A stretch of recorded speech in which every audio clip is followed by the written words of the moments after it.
Well, I hope you are well and safe. So, in this podcast, I'm going to talk about one very important thing, and that is things to do after your webinar. So, take a deep breath. It's over and it properly went great. It's important to note that not all your webinars will be an instant hit or success. Yes. So, my friends, myself, Neeraj Kumar Singh, and in this podcast, I will cover what you can do after end of the webinar. So, don't let yourself get discouraged by a low turnout or engagement.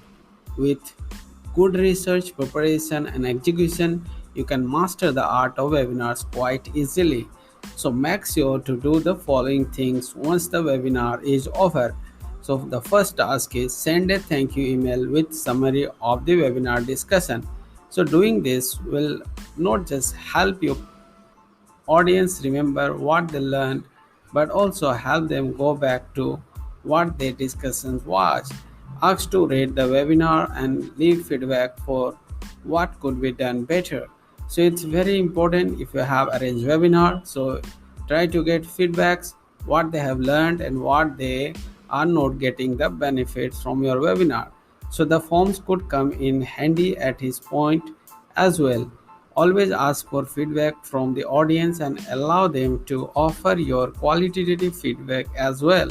You can set different rating parameters on the content of the webinar, the speaker themselves, and the topics.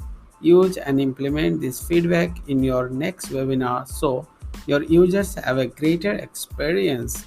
So, number third is visit your set goals. This is the time to check how you fared on the goals you set. Did you reach the desired number of views and webinar attendees? Did you generate the amount in webinar ticket sales? These metrics can help you check if your webinar was a hit or miss in terms of technicality.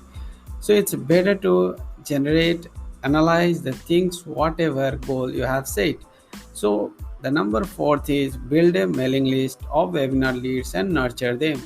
So maintain a list of these leads and enter them into a sales funnel.